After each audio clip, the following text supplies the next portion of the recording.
Passage narration অনেকের কাছে আতঙ্ক, আবার অনেকের কাছে খেলনা। এই আতঙ্ক কিভাবে খেলনাতে পরিবর্তন করা যায় এটাই আজকে আমরা খুব সহজে দেখবো। দেখো, প্যাসেজ ন্যারেশন কিন্তু এইচএসসি সিলেবাসের খুবই গুরুত্বপূর্ণ একটা টপিক। এখান থেকে প্রশ্ন আসে এবং অনেকেই আনসার করার সময় বিভিন্ন ধরনের সমস্যার মুখোমুখি হয়। আজকে আমরা এই সমস্যাগুলোকে কিভাবে ওভারকাম করা যায় এটাই দেখবো ইনশাআল্লাহ। দেখো, for answering the passage narration answer করার শুরুতেই সর্বপ্রথম এবং প্রধান যে কাজটা করতে হবে সেটা হচ্ছে আমাদেরকে স্পিকার এন্ড লিসেনার খুঁজে বের করতে হবে। অর্থাৎ কে প্রথম কথাটা বলছে এবং কাকে কথাটা বলছে, কে বলতেছে এবং কে শুনতেছে। ঠিক আছে, সাবজেক্ট এবং অবজেক্টটা খুঁজে বের করতে হবে।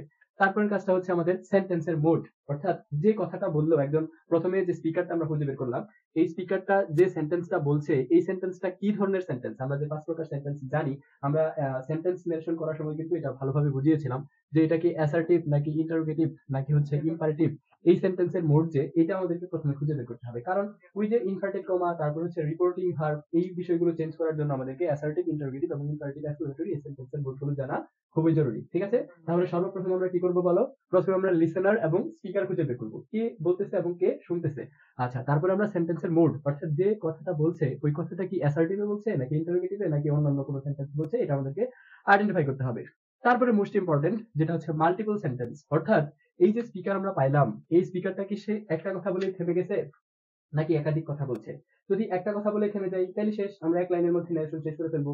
কিন্তু যদি মাল্টিপল সেন্টেন্স, অর্থাৎ প্রথমে একটা প্রশ্ন করলো যে তুমি কি আজকে স্কুলে গিয়েছিলে, আজকে স্কুলে যাও নাই কেন, আমি আজকে তোমার বাড়িতে গিয়েছিলাম, এই যে আমি, তুমি কি আজকে স্কুলে গিয়েছিলে, আজকে স্কুলে যাওনি কেন, আজকে আমি তোমার বাড়িতে গিয়েছিলাম। দেখেন, একজন স্পিকারই কিন্তু এখানে তিনটা বাক্য বলছে, প্রথম দুইটা ইন্টারোগেটিভ এবং পরেরটা কি অ্যাসার্টিভ সেন্টেন্স। এরকম একাধিক বাক্য যখন বলবে তখন আমাদেরকে অ্যাসার্টিভ সেন্টেন্সের বেলায় এই যে and said that, and said that, অথবা অলসো সেইড, অথবা এগেইন সেইড, অথবা ফার্দার সেইড, এই প্রশ্নগুলো, সরি এই ফ্রেজগুলো অ্যাড করতে হবে। ঠিক আছে, আর যদি ইন্টারোগেটিভ সেন্টেন্স অর্থাৎ একাধিক প্রশ্ন যদি থাকে, কোনো ব্যক্তি যদি একজন লিসেনারকে একাধিক প্রশ্ন করে, সেক্ষেত্রে আমাদেরকে and asked, again asked, also asked, further asked, এই বিষয়গুলো খেয়াল রাখতে হবে। ওকে, তারপরে আরো কিছু বিষয় আমাদেরকে খেয়াল রাখতে হবে, যে বিষয়গুলো খেয়াল রাখা খুবই জরুরি, যে কিছু কিছু শব্দ আছে যে শব্দগুলো থাকলে আমাদেরকে ওই শব্দগুলোর পরিবর্তে নতুন কিছু শব্দ লিখতে হয়। যেমন যদি কোনো সেন্টেন্সের ভিতরে, যদি কোনো সেন্টেন্সের ভিতরে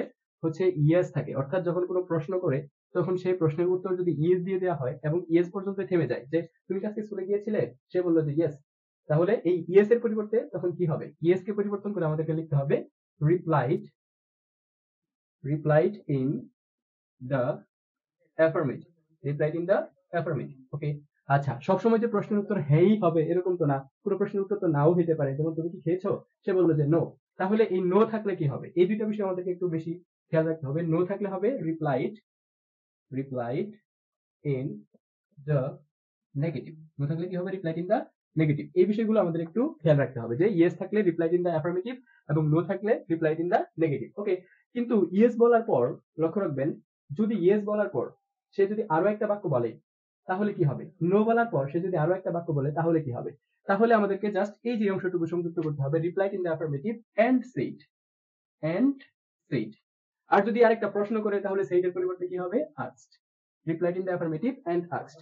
আর নো থাকলেও ঠিক একই, replied in the negative and said, অথবা replied in the negative and asked. আশা করছি আপনারা বুঝতে পেরেছেন যে প্যাসেজ নারেশন করার জন্য আমাদেরকে সবার প্রথম থেকে যে বিষয়গুলো খেয়াল রাখতে হবে, এই বিষয়গুলো আমি আরো একবার রিপিট করার পরে একটা প্র্যাকটিস অংশে চলে যাব। ওকে, লক্ষ্য করো, প্রথমে আমাদেরকে কি করতে হবে, who is the speaker and who is the listener, অর্থাৎ কে কথাগুলো বলছে এবং কাকে বলছে, এই বিষয়টা ফার্স্ট অফ অল আইডেন্টিফাই করতে হবে, আদারওয়াইজ তুমি কিন্তু কিছুই ধরতে পারবে না। ওকে, তারপর হচ্ছে সেন্টেন্সের মুড, অর্থাৎ যে স্পিকার সে যে কথাগুলো বললো এটা কোন সেন্টেন্সের ধরনে বলছে, অ্যাসার্টিভ, ইন্টারোগেটিভ, ইম্পারেটিভ নাকি অপারেটিভ নাকি এক্সক্লেমেটরি, এই বিষয়টা বের করা খুবই জরুরি, মোস্ট ইম্পর্টেন্ট। তারপর হচ্ছে মাল্টিপল সেন্টেন্স, অর্থাৎ যে স্পিকার কথা বললো সে কি একটা কথা বলে থেমে গেছে নাকি একাধিক কথাগুলো বলছে, এই বিষয়গুলো খেয়াল রাখতে হবে। ওকে, আরেকটা জিনিস আমার ভুল হয়ে গেছে, এখানে আরেকটা শব্দ থাকে, স্যার থাকে, স্যার। যখন কোনো টিচার প্রশ্ন করে অনেক সময় স্যার থাকে, এই স্যার থাকলে স্যারের পরিবর্তে আমরা কি লিখতে পারবো, স্যার থাকলে এখানে লিখতে হবে রেসপেক্টফুলি, রেসপেক্টফুলি। ওকে, যেমন অনেক সময় বলে নো স্যার, তখন কি হবে, রিপ্লাইড রেসপেক্টফুলি, সরি কি হবে, replied in the negative respectfully, অথবা he respectfully replied in the negative, এইভাবে আনসার করতে হবে। আচ্ছা, তারপরে কোনো মানুষের নাম থাকতে পারে, যেমন ধরো বলে দিলাম রোমান, হ্যাঁ, রোমান অথবা ফ্রেন্ডস, এরকম অনেক সময় সম্বোধন, আমরা কোনো জায়গায় যাওয়ার পরেই কোনো একটা মানুষকে বললাম যে হাই বন্ধু কেমন আছো, এরকম অ্যাড্রেসিং করা বা সম্বোধন করা বললে তখন আমাদের এখানে অ্যাড্রেসিং অ্যাজ এই কথাটা ব্যবহার করতে হবে। Addressing as Roman, addressing as friend, যেটা থাকবে ওইটা দিয়ে অ্যান্সার করতে হবে। তাহলে এগুলো ছিল ওভারঅল প্যাসেজ নারেশন করার জন্য খুবই সংক্ষিপ্ত, শর্টকাট এবং চমৎকার নিয়ম। এই 4টা বিষয় বা 4টা-5টা ছোট ছোট কথা যদি তুমি মনে রাখতে পারো, তাহলে এইচএসসি নারেশন বা যে কোনো প্রতিযোগিতামূলক পরীক্ষার ক্ষেত্রে যদি নারেশন আসে, আশা করি ভুল হবে না। ঠিক আছে? তাহলে তোমরা এই বিষয়গুলো ভিডিও পজ করে আবার একটু দেখে নাও। এখন আমি সরাসরি একটা প্র্যাকটিসে চলে যাব, তারপরে প্র্যাকটিসের মধ্যে বাকি কথাগুলো হবে ইনশাআল্লাহ। আমি ভিডিওটা একটু পজ করে প্র্যাকটিস অংশটা আগে attentive and listen to me carefully. Be attentive and listen to me carefully. ওকে, এখন দেখো এই সেন্টেন্সটাকে, যে প্যাসেজ নারেশনটা এখানে দেওয়া আছে, এটা কিন্তু একটা বহুলেখ প্রশ্ন। এটাকে আমরা কিভাবে প্যাসেজ নারেশন করতে পারি? ফার্স্ট অফ অল আমরা প্রথমে কি বলছিলাম, কি করতে হবে আমাদেরকে প্রথমে কে লিসেনার এবং কে স্পিকার এটা খুঁজে বের করতে হবে। তারপর হচ্ছে যে কথাগুলো বলছে এগুলা কোন মোডে বলছে, অর্থাৎ সেন্টেন্স টাইপ গুলো কি এটা প্রথমে খুঁজে বের করতে হবে। ওকে, দেখো, the teacher said to the boy, why are you making a noise in the class? You are not attentive to your lessons. The boy said, sir, I am sorry, I was asking for a pen to my friend. The teacher said, be attentive and listen to me carefully. আচ্ছা, তাহলে এটা আমরা কি দেখলাম? প্রথমেই একজন শিক্ষক একটা ছেলেকে বলছে যে তুমি ক্লাসে এত গোলমাল করছো কেন, তুমি মনোযোগী না কেন। তাহলে এটা সহজেই বোঝা যাচ্ছে যে এখানে স্পিকার হচ্ছে দা টিচার এন্ড লিসেনার হচ্ছে দা বয়, এবং শুরুতে এসে কি করছে, why are you making a noise in the class, এই যে ইন্টারোগেটিভ মার্ক দেখে আমরা বুঝতে পারতেছি এটা কি একটা প্রশ্ন বা ইন্টারোগেটিভ সেন্টেন্স। তাহলে আমাদেরকে প্রথমেই এই সাবজেক্টটা লিখে ফেলতে হবে। আমরা এখানে লিখে দিচ্ছি, দেখো শুরুতে কি হবে, দ্য টিচার যা আছে তাই থাকলো, দ্য টিচার, তাহলে এখানে সেই টু এর পরিবর্তে কি হবে, এটা কিন্তু আমরা সেন্টেন্স নারেশনে পড়িয়েছি, মনে না থাকলে আবার ক্লাসটা করে আসো, যাও। এই যে দেখো এখানে ইনভার্টেড কমা, তাহলে এটা কি হবে, সরি এখানে কি আছে, কোয়েশ্চেন মার্ক, ইন্টারোগেটিভ সেন্টেন্স কি হবে, আস্কড হবে, আস্কড। তারপর ইনভার্টেড কমার পরিবর্তে কি বসবে, ইফ বসবে, কিন্তু এখানে ইফ বসবে না কেন, এখানে কি আছে, ডাব্লিউএস ওয়ার্ড আছে, তাহলে যা আছে তাই বসে যাবে, asked the boy why, ask the boy why. তারপরে দেখো আমাদেরকে এখানে সাবজেক্ট নিতে হবে, সেকেন্ড পারসন, কার কাছে যাবে, অবজেক্টে এখানে দ্য বয়, প্রোনাউন কি, হি, তাহলে হোয়াই হি। এই যে আর মেকিং আছে, প্রেজেন্ট কন্টিনিউয়াস, কি হবে, পাস্ট কন্টিনিউয়াস, তাহলে কি হবে, হোয়াই হি ওয়াজ মেকিং পরে এ noise in the class, A noise in the class. এই পর্যন্ত আমরা শেষ করে ফেললাম, কিন্তু এখানে দেখো ইনভার্টেড কমা কিন্তু শেষ হয়নি, ইনভার্টেড কমা শেষ হয়েছে কোথায়, এই যে ঠিক এই জায়গাতে, অর্থাৎ টিচার একই সাথে দুইটা কথা বলছে, একটা প্রশ্ন করছে পরে আবার আরেকটা অ্যাসার্টিভ সেন্টেন্স বলছে যে you are not attentive to your lessons, তুমি তোমার পড়ালেখার প্রতি মনোযোগী নো। তাহলে আমরা কি বলছি, যদি মাল্টিপল সেন্টেন্স থাকে অবশ্যই এন্ড সেড দ্যাট কথাটা অ্যাড করতে হবে। তাহলে a noise in the class and said that, এই যে ইউ আছে সেকেন্ড পারসন, কার কাছে যাবে, দা বয়, এর প্রোনাউন কি, হি, তাহলে আর আছে কি হবে, ওয়াজ, হি ওয়াজ নট অ্যাটেন্টিভ, এই পর্যন্ত লিখি অ্যাটেন্টিভ, তারপরে টু, পরে দেখো এখানে ইউর আছে সেকেন্ড পারসন, কার কাছে, দা বয়, এর প্রোনাউন কি, হি, এবং ইউর কয় নাম্বার ফর্মে আছে আমরা পড়িয়েছি 1 2 3, ইউর 3 নাম্বারটাতে, তাহলে হি এর 3 নাম্বারটা কি, হি হিম হিজ, তাহলে এখানে কি হবে, হি স্টাডিজ না, লেসন, হিজ লেসনস।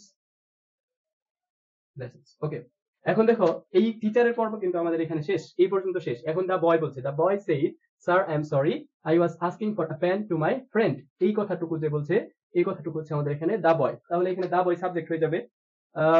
আমি কি করব, এই অংশটুকু একটু মুছে দিচ্ছি, কারণ নিচের লেখা শেষ হয়ে গেছে, যে অংশটুকু আমরা লিখে ফেলেছি এই অংশটুকু একটু মুছে দেই।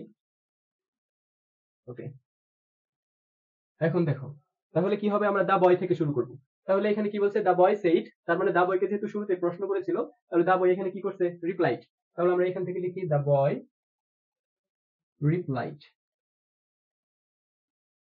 রিপ্লাইড, পরে কি, the boy replied, sir I am sorry, তাহলে এই যে দেখো এখানে কোন শব্দটা আছে, স্যার, থাকলে কি হবে বলছি, রেসপেক্টফুলি, তাহলে দা বয় রিপ্লাইড রেসপেক্টফুলি,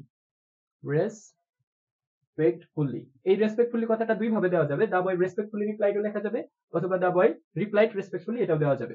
তারপরে দা বয় রেসপেক্টফুলি রিপ্লাইড, পরে ইনভার্টেড কমার পরিবর্তে দিলাম দ্যাট, কারণ সে অ্যাসার্টিভ সেন্টেন্স বলছে। এই যে ফার্স্ট পারসন কার কাছে যাবে, দা বয়ের কাছে, তাহলে হবে হি, তারপরে এম সরি আছে, তাহলে হয়ে যাবে was sorry, he was sorry. তারপরে সে এই যে দেখো, I was asking for a pen to my friend, সে এখানে আরো একটা কথা বলছে, তাহলে এন্ড সেইড, এখানে and said and said that, and said কি হবে বলো, and said that, and said that, আইটা এখানে কি হয়ে যাবে he, এই যে was asking কোন টেন্স, past continuous, তাহলে past continuous টেন্স থাকলে কি হয়, এক নাম্বার শীটে কিন্তু ছিল past continuous থাকলে কি হবে, past perfect continuous, কি হয়ে যাবে past perfect continuous, had been asking, he had been asking for a pen to, এই যে মাই আছে দুই নাম্বারটা, তাহলে কি হয়ে যাবে হি থেকে his পরে friend, his friend, friend, ওকে। তারপর the teacher said be attentive and listen to me carefully। আচ্ছা এখন দেখো be attentive, the teacher বলছে be attentive, তার মানে এটা কি আদেশ বা উপদেশ, অর্থাৎ imperative sentence। তাহলে imperative sentence এর জন্য আমরা কি বসাবো বলো, কি বসাবো, এই যে the teacher advised the boy, inverted কমার পরিবর্তে কি বসে, to be attentive and listen to, এই যে মি আছে তাহলে দ্য টিচারের দুই নাম্বারটা কি হবে হিম, listen to him carefully, ওকে। তাহলে দেখো এই যে পুরো নেরেশনটা তোমরা প্রথমে প্রশ্নটা খাতায় উঠাবা, তারপরে এই উত্তরটা লিখে দুইটার সাথে মিলাবা, এবং তুমি কোন শব্দের জন্য কোন শব্দটা লিখলা, অর্থাৎ এই আস্কটা কেন লিখছো সেইডের পরিবর্তে, দ্যাটটা কেন দিছো কমার পরিবর্তে, এই বিষয়গুলো যদি ধরতে পারো তাহলে নেরেশনের ঝামেলা একদম মিটে যাবে, ঠিক আছে। আশা করি এইভাবে প্র্যাকটিস করলে তোমরা ন্যারেশনটা খুব ভালোভাবে শেষ করতে পারবে। দেখা হবে পরবর্তী কোনো ভিডিওতে, পরবর্তী কোনো গ্রামার নিয়ে। সে পর্যন্ত ভালো থাকো, সুস্থ থাকো, আল্লাহ হাফেজ।